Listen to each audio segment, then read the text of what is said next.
Baik, selamat malam semuanya. Om Swastiastu. Jadi, pada hari ini kelompok kami, kelompok 4, akan mendiskusikan mengenai kasus yang telah diberikan oleh dosen pengampu. Jadi, sebelum kami membahas atau mendiskusikan kasus ini, izinkan kami untuk memperkenalkan diri masing-masing. Saya sebagai ketua kelompok, Gustia Yumerah Antari, absen 37.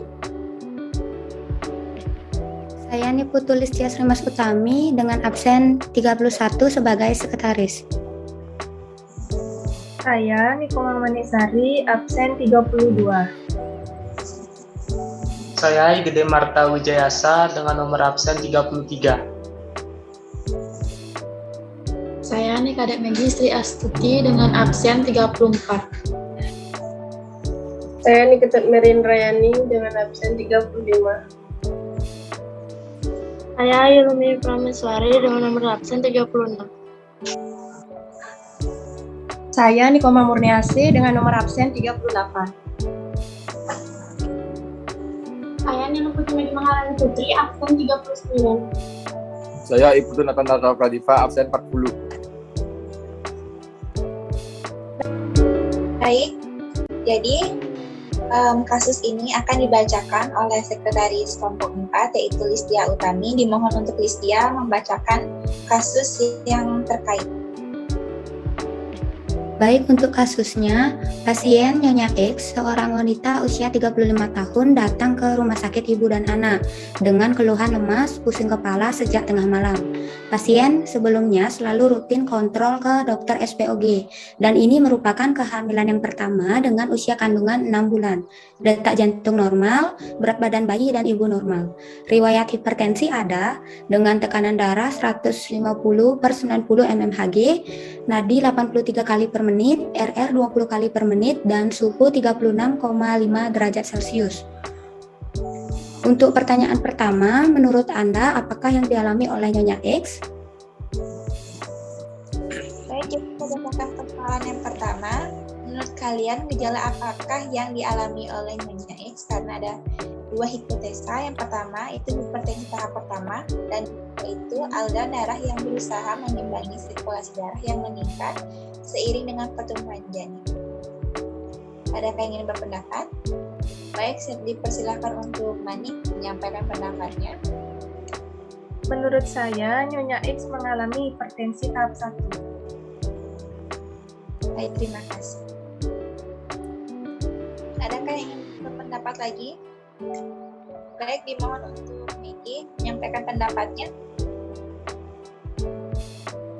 Baik, terima kasih untuk kesempatan yang diberikan. Jadi menurut saya, Nyonya X merasakan lemas dan pusing disebabkan karena aliran darah yang berusaha mengimbangi sirkulasi darah yang meningkat seiring dengan pertumbuhan janin.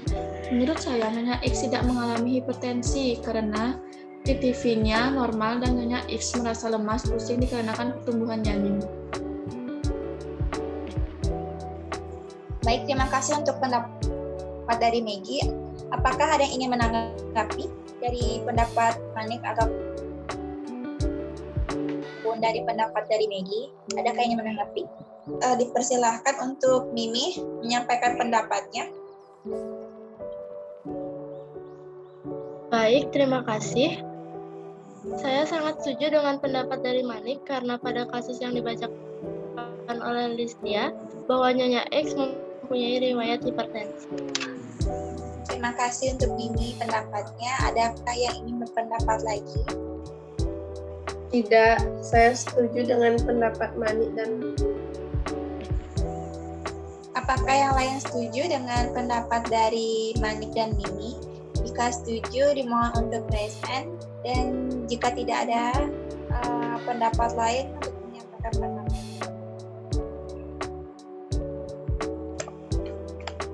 Baik, karena semua setuju, dimohon untuk Listia membacakan kesimpulan yang terkait untuk persoalan yang pertama. Baik, dapat saya simpulkan bahwa Nyonya X mengalami hipertensi tingkat 1 dan juga dapat diketahui bahwa Nyonya X mempunyai riwayat hipertensi. saya akan melanjutkan untuk persoalan yang kedua. Untuk Listia, bacakan persoalan yang kedua. Untuk persoalan yang kedua, terapi apakah yang dapat diberikan kepada Nyonya X? Baik, menurut kalian, terapi apakah yang cocok untuk diberikan pada Nyonya X? Jika ada yang menyampaikan pendapat, bisa raise hand.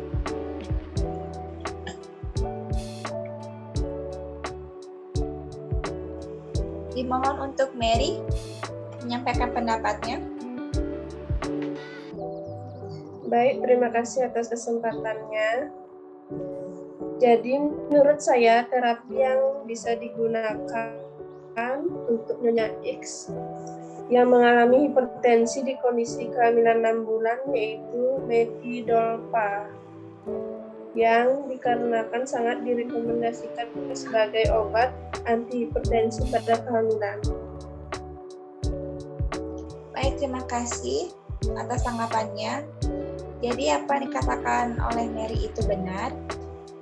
Obat Methyldopa itu adalah salah satu obat yang aman untuk diberikan pada ibu hamil dengan usia kandung yang sudah melewati 20 minggu dan tidak dianjurkan untuk diberikan pada ibu yang sedang menyusui.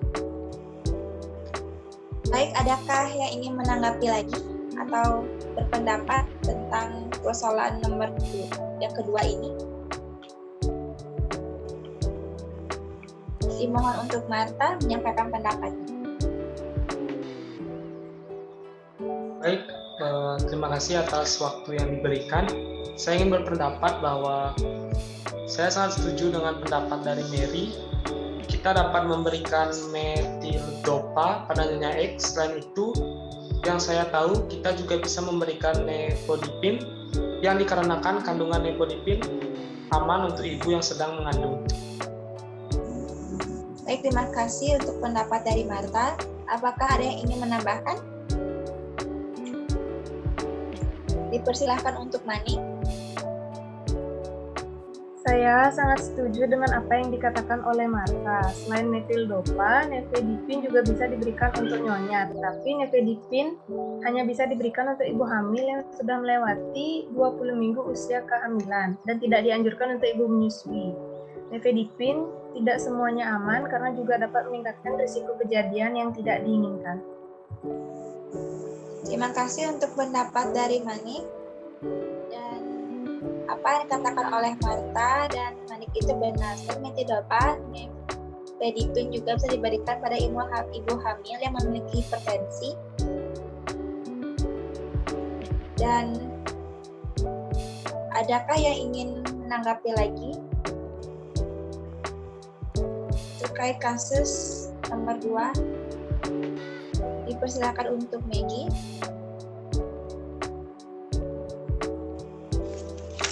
Saya ingin bertanya, apakah diuretik bisa diberikan untuk wanita yang mengandung pada usia kehamilan 6 bulan? Ada yang bisa menanggapi dari pertanyaan dari Maggie? Dipersilakan untuk Murni. Saya izin menjawab dan menyampaikan pendapat saya mengenai pertanyaan dari Maggie. Menurut saya, obat diuretik tidak dianjurkan untuk ibu hamil yang dikarenakan diuretik memiliki kandungan yang lebih keras daripada Methyldopa dan Nifedipin dan juga diuretik dapat menyebabkan kejadian kematian perinatal. Adakah yang ingin berpendapat lagi? Jika sudah setuju dengan pendapat tersebut, silahkan untuk raise hand.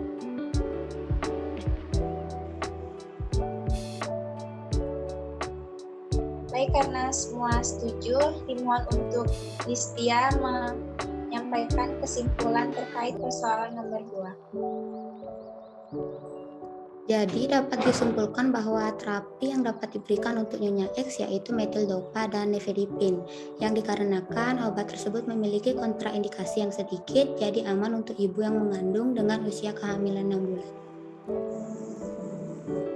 Terima kasih Listia. Sekarang kita akan melanjutkan ke persoalan yang ketiga. Mohon untuk dibacakan persoalan yang ketiga, Listia. Berapakah dosis obat yang dapat diberikan untuk terapi tersebut? Adakah yang ingin menyampaikan pendapat? terkait persoalan nomor 3? Dipersilakan untuk Nagi. Menurut saya, dosis yang dapat diberikan untuk terapi metil dopa yaitu dosis efektif minimal adalah 2 kali 125 mg per hari dan dosis maksimal adalah 3 gram per hari. Awalnya dosis 2-3 kali 250 mg per hari, meningkat secara bertahap dengan interval minimal 2, berharap maksimal 2 gram setiap hari. Selain itu, nifedipin juga menjadi obat pilihan untuk mengobati hipertensi kronik. Dosis nifedipin bervariasi antara 30-90 mg per hari. Baik, terima kasih untuk Nagi. Adakah yang ingin berpendapat lagi?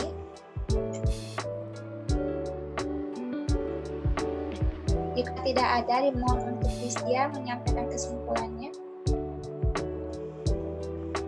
Baik, dapat kita simpulkan bahwa metil dopa yaitu dosis efektif minimal adalah 2 kali 125 mg per hari dan dosis maksimal adalah 3 gram per hari. Awalnya dosis 2-3 kali 250 mg meningkat secara bertahap dengan interval minimal 2 hari maksimal 3 gram setiap hari.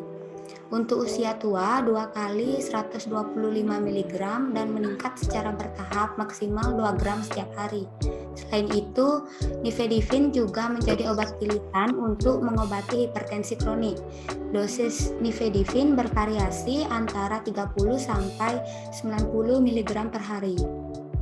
Terima kasih Listia. Sekarang kita akan melanjutkan untuk persoalan yang keempat. Mohon untuk dibacakan. Untuk persoalan keempat, adakah efek samping obat yang dipilihkan pada Nyonya X dan bayinya? Baik, adakah yang ingin memberikan tanggapan untuk persoalan yang keempat? Dipersilakan untuk Nathan menyampaikan pendapat. Menurut saya, efek samping obat yang dipilihkan pada Nyonya X dan bayinya yaitu dari kedua obat yang diberikan metil dopa dan nifedipin. Metil dopa, efek sampingnya sedasi, drowsiness, mulut kering, depresi, postural hypertension, rebound hypertension, withdrawal syndrome, dan beberapa kejadian autoimun. Metil dopa tidak ada efek teratogeni, tetapi perlu sikap kehati-hatian dalam pemberian trimester. Yang kedua ada nifedipin. Efek samping nifedipin biasanya ringan dan hanya sementara. Sakit kepala, muka merah, dan sensasi rasa panas, mual, pening, rasa lesu, reaksi kulit, parestesia, hipotensi, dan peningkatan denyut jantung. Akumulasi cairan di tungkai bawah, edema akibat dilatasi pembuluh darah. Baik, terima kasih. Adakah yang mau menanggapinya lagi? Ataupun mempunyai pendapat yang berbeda? Tidak, saya setuju dengan pendapat dari Nathan. Yang lain apakah setuju?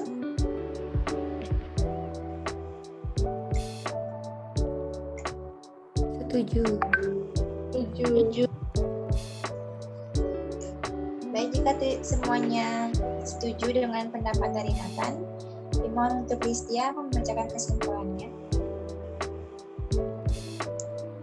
Baik, jadi kesimpulan yang dapat diambil yaitu kandungan obat metil dopa dan nifedipin hampir membahayakan jika kita memberikannya dengan dosis yang tidak sesuai. Sekarang kita akan melanjutkan diskusi yang terakhir. Dimohon untuk membacakan persoalan yang terakhir. Untuk persoalan terakhir, adakah terapi lain yang dapat diberikan kepada Nyonya X? Baik, apakah ada yang ingin berpendapat? Dimohon untuk Mimi menyampaikan pendapat.